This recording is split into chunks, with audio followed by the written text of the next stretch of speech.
नमस्कार, प्रतिदिन अखबार संपादकीय ऑडियो में आपका स्वागत है। पर्यावरण अनुकूल व्यवहारों की जरूरत जनसत्ता, चैतन्यदित्य चेतनादित्य आलोक।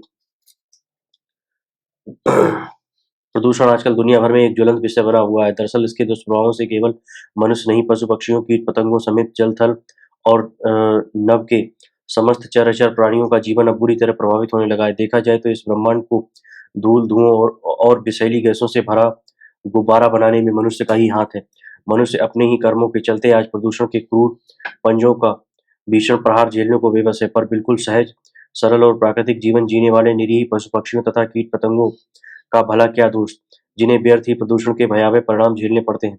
इसी वर्ष मार्च में थाईलैंड की राजधानी बैंकॉक में केवल एक हफ्ते में 2 लाख लोगों को वायु प्रदूषण के कारण सांस लेने में तकलीफ के बाद अस्पताल में भर्ती करना पड़ा। वहां के लोक स्वास्थ्य मंत्रालय के अनुसार बैंकॉक की हवा में पार्टिकुलर पार्टिकुलेट मैटर यानी पीएम 2.5 कणों की मात्रा बहुत अधिक हो जाने के कारण केवल 3 महीनों में 13 लाख लोग बीमार हुए। दरअसल 2.5 माइक्रोमीटर या उससे भी छोटे कण वाले ये बारीक कण सांस के जरिए आसानी से हमारे फेफड़ों में पहुंच और रक्त कोशिकाओं के साथ घुल मिलकर पूरे शरीर में फैल जाते हैं। इसकी वजह से लोग घातक बीमारियों की चपेट में आने लगे हैं। अब तो उनकी जिंदगी भी छोटी होने लगी है। पिछले वर्ष मई जून में शिकागो विश्वविद्यालय ने सालाना वायु गुणवत्ता जीवन सूचकांक यानी एयर क्वालिटी लाइफ इंडेक्स जारी कर बताया था कि प्रदूषण के कारण दिल्ली के लोगों की जीवन प्रत्याशी 10 वर्ष तक घट गई है। हालांकि उक्त रिपोर्ट पर विश्वास नहीं होता, लेकिन देखा जाए तो दिल्ली शहर ज्यादातर समय गैस चैम्बर ही बना रहता है। बहरहाल इस रिपोर्ट के मुताबिक और प्रदूषण के स्तर में कमी नहीं आई तो भारत, नेपाल, बांग्लादेश और पाकिस्तान के नागरिकों को जीवन प्रत्याशा में 5 वर्ष तक की गिरावट आ सकती है। राष्ट्र के रिपोर्ट के अनुसार भारत में प्रदूषण 2020 के 56.2 माइक्रोग्राम प्रति घन मीटर से बढ़कर 2021 में 58.7 माइक्रोग्राम प्रति घन मीटर हो गया है, जो डब्ल्यूएचओ के दिशा निर्देश 5 माइक्रोग्राम प्रति घन मीटर से लगभग 11 गुना अधिक है। ऐसे में अधिक विश्व स्वास्थ्य संगठन के दिशा निर्देशों का पालन नहीं किया गया तो देशवासियों की औसत आयु 5.3 वर्ष घट जाएगी, जबकि भारत के सर्वाधिक प्रदूषित उत्तरी मैदानी क्षेत्र में निवास करने वाली देश को 38.9% जनसंख्या की औसत आयु लगभग 8 वर्ष घट जाएगी।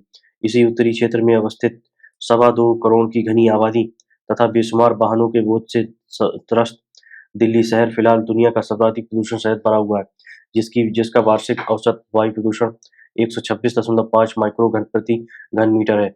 यह डब्ल्यूएचओ के दिशा निर्देश से 25 गुना अधिक है। केंद्रीय प्रदूषण नियंत्रण बोर्ड सीपीसीबी के अनुसार नवंबर के पहले सप्ताह यानी 1 से 6-7 नवंबर के दौरान दिल्ली का एक्यूआई 438 से लेकर 498 तक दर्ज किया गया, जो डब्ल्यूएचओ की तय सीमा से लगभग 20 से 25 गुना ज्यादा है। यानी दिल्ली का एक्यूआई अत्यधिक गंभीर श्रेणी में पहुंच चुका है। वहीं हरियाणा, पंजाब, पश्चिम बंगाल, बिहार, चंडीगढ़, मध्य प्रदेश और उत्तर प्रदेश की स्थिति भी इस मामले में बेहद खराब है। देश के अधिकतर शहर कमोबेश अब प्रदूषण की चपेट में आ चुके हैं। पिछले वर्ष मई जून में जारी शिकागो विश्वविद्यालय के वायु गुणवत्ता जीवन सूचकांक की रिपोर्ट के अनुसार अगर देश में प्रदूषण स्तर कम नहीं हुआ तो लगभग 51 करोड़ लोगों की आयु 7.6 वर्ष कम हो जाएगी। दूसरी ओर राष्ट्रीय कैंसर रजिस्ट्री कार्यक्रम के आंकड़ों के अनुसार प्रदूषण के कारण दिल्ली में पिछले 18 वर्षों में कैंसर से होने वाली मौतें 3.5 गुना तक बढ़ गई हैं। इसी प्रकार हाल ही में आई दिस लेसेंट कमीशन की रिपोर्ट के अनुसार दुनिया में होने वाली हर 6वीं मौत प्रदूषण के कारण होती है। रिपोर्ट बताती है कि 2019 में विश्व भर में लगभग 90 लाख लोगों की मौत प्रदूषण के कारण हुई थी, जिनमें से 66.7 लाख मौतें घरेलू और बाह्य वातावरण में मौजूद वायु प्रदूषण के कारण हुई, जबकि जल प्रदूषण से 13.6 लाख और सीसे लेड से 9 लाख मौतों का अनुमान है। वहीं रोजगार स्तर पर मौजूद प्रदूषण के संपर्क में आने से दुनिया भर में 8.7 लाख मौतें हुई थी। रासायनिक प्रदूषण की चपेट में आकर 2015 में 17 लाख जबकि 2019 में 18 लाख मौतें हुई थी। कमीशन की रिपोर्ट में उल्लेख है कि प्रदूषण के मामले में भारत और चीन दुनिया में सबसे आगे हैं। प्रदूषण के कारण 2019 में 24 लाख मौतों के साथ भारत सबसे ऊपर, जबकि चीन 21.7 लाख मौतों के साथ दूसरे स्थान पर था। राहत की बात है कि 2015 के 25 लाख के मुकाबले 2019 में देश में प्रदूषण के कारण होने वाली मौतों का आंकड़ा घटकर 24 लाख हो गया, जबकि चीन में 2015 के मुकाबले 2019 में यह आंकड़ा 18 लाख से बढ़कर 21.7 लाख हो गया। लेसेंट की रिपोर्ट के अनुसार भारत में प्रदूषण जनित बीमारियों की औसतन 6,500 मौतें नित्य होती। हाल ही में आई डब्ल्यूएचओ की रिपोर्ट पर air pollution and child health prescribing a clean air के मुताबिक पिछले 5 वर्षों के दौरान देश में 5 वर्ष से कम आयु के मासूमों की सर्वाधिक मौतें जहरीली हवा के कारण हुई। इनमें से 1 लाख सत 1 लाख 1,778 बच्चे केवल 2016 में मारे गए थे। रिपोर्ट के अनुसार केवल खुले वातावरण के प्रदूषण से देश में प्रति घंटे लगभग 7 बच्चे मरते हैं, जिनमें से आधी से अधिक आबादी लड़कियों की होती है। द लेसेंट कमीशन की रिपोर्ट के अनुसार प्रदूषण जनित मौतों से 2019 में दुनिया को लगभग 356.66 लाख करोड़ रुपए का आर्थिक नुकसान हुआ, जो कुल वैश्विक आर्थिक उत्पादन का 6.2% है। प्रदूषण जनित 92% मौतों और उनसे होने वाले आर्थिक नुकसान का बोझ निम्न और मध्यम आय वाले देशों पर पड़ने के कारण उनकी स्थिति और बुरी हो जाती। पिछले वर्ष आई डलबर्ग एडवाइजर्स क्लीन एयर फंड तथा भारतीय उद्योग परिसंघ सीआईआई की सम्मिलित रिपोर्ट के अनुसार भारत में वायु प्रदूषण से प्रत्येक वित्तीय वर्ष में लगभग 95 अरब अमेरिकी डॉलर यानी 7 लाख करोड़ रुपए की हानि होती है।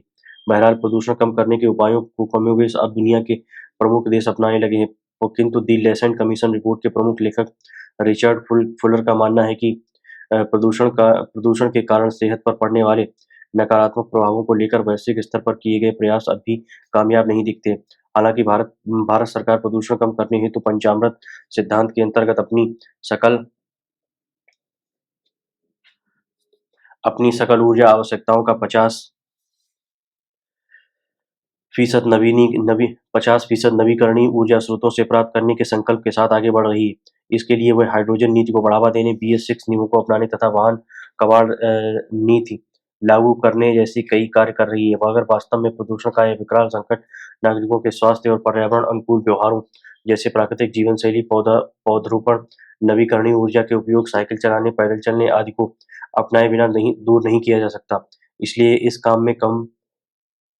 काम में प्रत्येक व्यक्ति की सीधी भागीदारी और प्रतिबद्धता सुनिश्चित करना आवश्यक है। धन्यवाद।